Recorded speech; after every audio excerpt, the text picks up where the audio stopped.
No one will know what you want unless you say it, Bull. So much depends on communication. Verbal or nonverbal, our mastery of it defines whether we will be successful or not. Imagine this. You walk into a crowded networking event. Your palms are sweaty, everyone seems to know each other, and you're wondering if you should just grab some snacks and hide in the corner. Sound familiar? Meanwhile, across the room, someone who seems no more talented or attractive than you effortlessly moves from group to group, leaving people laughing and exchanging business cards in their wake. Communication shapes everything: your career prospects, romantic relationships, friendships, and daily interactions with everyone from your barista to your boss. Yet most of us stumble through conversations hoping for the best, never realizing that master communicators follow specific, learnable strategies. Often, you can't speak your mind, not because you are timid, but because no one taught you the right way. Leil Lowndes studied thousands of successful communicators and distilled their secrets into 92 specific techniques. Let's dive in and learn some of the best. Fascinate everyone without saying a word. First impressions are incredibly powerful. They're holograms that stay in the memory forever, so it's crucial to get it right at the start. Let's uncover some tricks. The exact moment that two humans lay eyes on each other has awesome potency. To start with, make your smile magically different. Here's what most people do wrong. They flash an instant customer service smile the moment they see someone. Instead, try this. When you meet your colleague in the elevator, look at their face for a second. You notice they seem tired from their morning presentation. Then let a warm, understanding smile spread across your face as you say, "Good morning." They'll feel genuinely seen, not processed. The rule is simple. Adapt your smile to the person in front of you. Appear intelligent and insightful.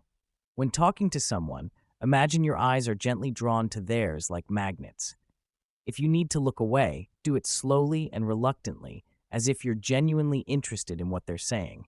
Try this at your next team meeting when a colleague is speaking, and watch how they unconsciously straighten up and speak more confidently. Make them fall in love with you. At your next dinner party, try this. When someone tells a story, focus completely on them. Watch their reactions, their facial expressions, their body language. They'll feel like the most important person in the room because to you, they are in that moment. Look only at the listener, not the speaker. Be genuinely interested in their reactions. Win people's hearts with a pivot. Picture greeting a delighted toddler who just discovered you exist. That same joy and complete attention is what you give new acquaintances. Remember to turn your entire body toward them, not just your head. For instance, when your networking contact approaches during a conference break, pivot your shoulders, hips, and everything toward them. This full body welcome signals, "You have my complete attention." Did you know? In our fast-paced world, we have only 10 seconds to make an indelible first impression. What follows the high?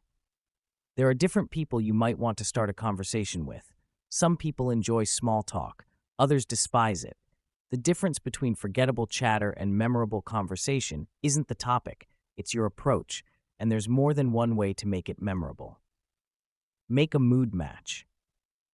Before you speak, become a detective. Is your coworker rushing between meetings, looking frazzled? Don't bounce over with "Great weather today." Instead, match their energy. "Looks like a busy morning. How's everything going?" If someone at a party seems contemplative, don't overwhelm them with high energy. Try a calmer approach. "You look like you're taking in the evening. What's your impression so far?"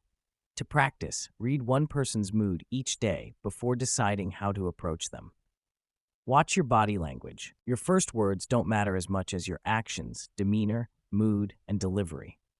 When your neighbor asks about your weekend, you could say "fine" with a shrug, or "it was actually wonderful. I discovered this amazing hiking trail with genuine enthusiasm." Same information, completely different impact. Your tone, posture, and facial expression carry 80% of the message. Always wear a "what's it." Become noticeable within reason. At networking events, conferences, or parties, wear or carry something that invites questions. Maybe it's an interesting watch, a book tucked under your arm, or a unique piece of jewelry. For example, when marketing executive Lisa wears her vintage camera pin to industry events, people consistently ask about it. It's an instant conversation starter about her passion for photography. No attention is unwanted if you desire to meet new people. Dress up to fuel curiosity. Meet who you want with Woozat. Spotted someone interesting across the room? Don't suffer in silence. Find the host or someone who knows them both and say, "I'd love to meet David. Could you introduce me?" Better yet, could you tell David I'm the marketing consultant who worked on that campaign he mentioned earlier? This gives David context and a conversation starter when you're introduced. Eavesdrop in. Here's how to join that intimidating cluster of people at the office holiday party. Position yourself nearby and listen for 30 seconds. When you hear something you can genuinely contribute to, step closer and say, "Sorry to interrupt, but I couldn't help overhearing you mention the new client project. I actually worked on something similar last year." However, if the group seems closed off, simply say, "I'll let you continue your conversation," and gracefully move on. No harm done. Use your knowledge to sound like a VIP studies by the Carnegie Foundation for the Advancement of Teaching and the Carnegie Institute of Technology show that about 85% of a person's success is due to communication skills. Let's explore more tips and tricks that will help you. How to find out what a group is doing. Avoid being bold and asking, "So what do you do?" Try to be oblique and say, "How do you spend most of your time?"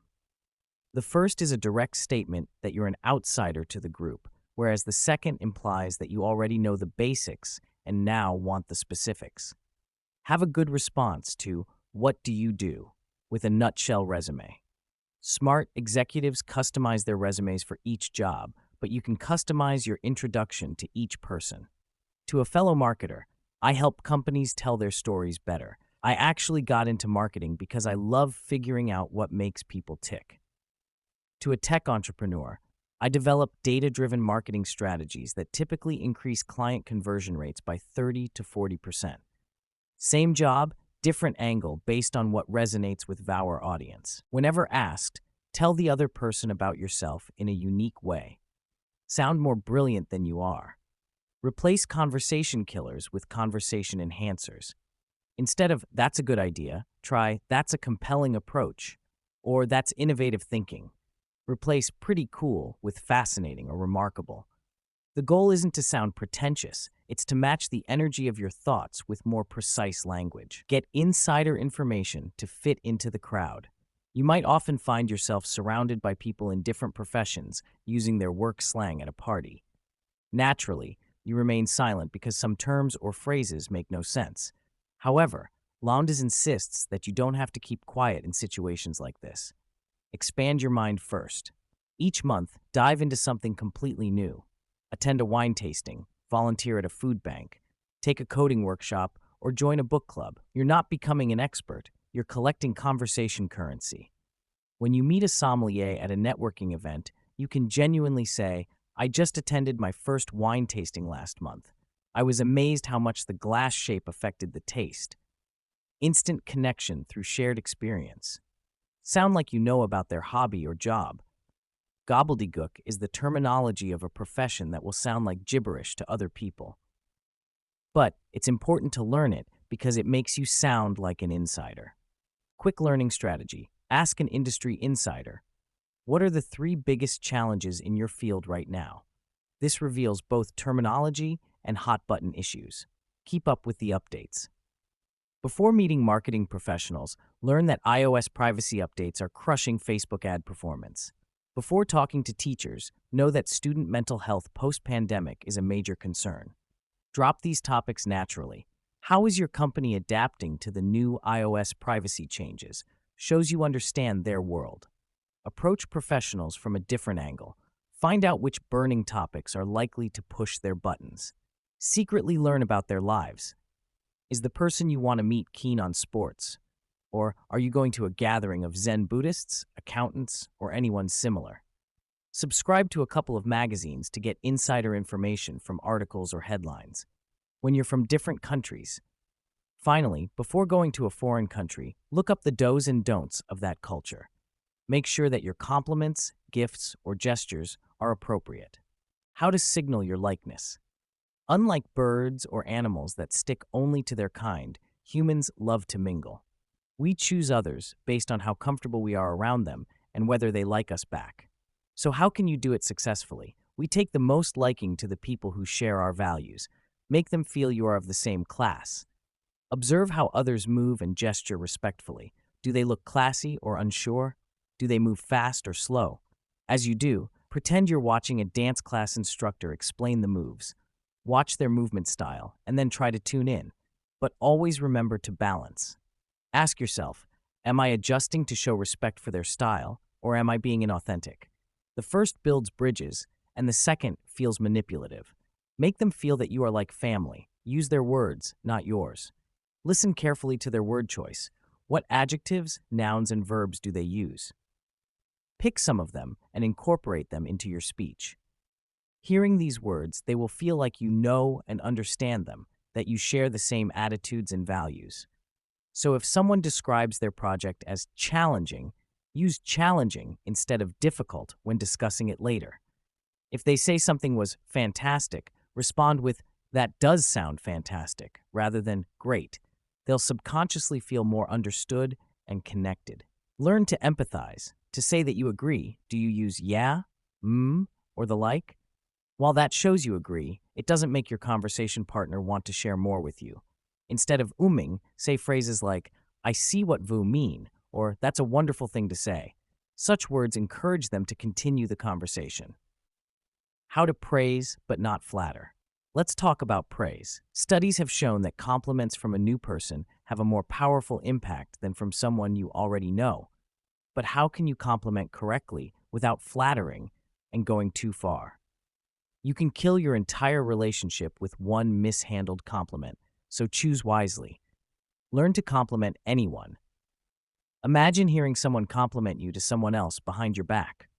Of course, you'll feel thrilled and flattered. A good starting point is to talk to your friends about people you like or admire. Let's imagine you work with Sarah and Jessica, and they're friends. When you tell Jessica that Sarah's presentation was brilliant and that she has such a gift for making complex ideas clear, she will probably mention it to Sarah. It carries 10 times the weight of you saying it directly. Be a carrier of good feelings. Be a metaphorical pigeon and carry good news and praise to others. When you notice someone talking about another person in a good light, compliment them. You may not receive a medal for it, but everyone loves the pigeon who bears kind thoughts and good news. For example, when your boss mentions how impressed she was with Tom's client presentation, make sure Tom hears about it. Lisa told me she was really impressed with how you handled the Johnson account, said you made it look effortless. Sing your praises as if they were a slip of the tongue. In a conversation, sprinkle positive comments about the person you are talking with. Yet instead of stopping the conversation to say, you're so smart, let it emerge organically. When you explain the budget breakdown like that, it suddenly makes perfect sense. You have a gift for making numbers tell a story. It feels authentic rather than forced, and they feel genuinely seen for their abilities. They'll never forget you with a killer compliment. It's time to make yourself memorable. While you're talking, notice a unique thing you like about them. At the end of the conversation, look them straight in the eye, say their name, and finish with the killer compliment like, what gorgeous eyes you have, or you have a wonderful air of honesty about you. Get directly into their hearts. Many people know you only by communicating via the phone or messages, yet they never get to enjoy being around you in the offline world. So let them know who you are, even when talking on the phone. Your personality, mine, and everyone's could be likened to a show, a theatrical performance. You want to make sure yours is a box office smash, not a flop. Inspire people even over the phone. Whenever you talk on the phone, imagine you're the star of a radio show. They can't see you, so you need to voice what would be nonverbal cues. Make sure they hear your smile, nods, or gestures by turning them into sounds. Replace your gestures with talk, then boost the whole act by 30%. Sound like you're close by. Address people by their first name to get their attention. Saying their name equals the eye contact you might give if they were in front of you. Sure, in person, it may sound like flirting, but there's more distance between you on a call, so feel free to use their name once in a while.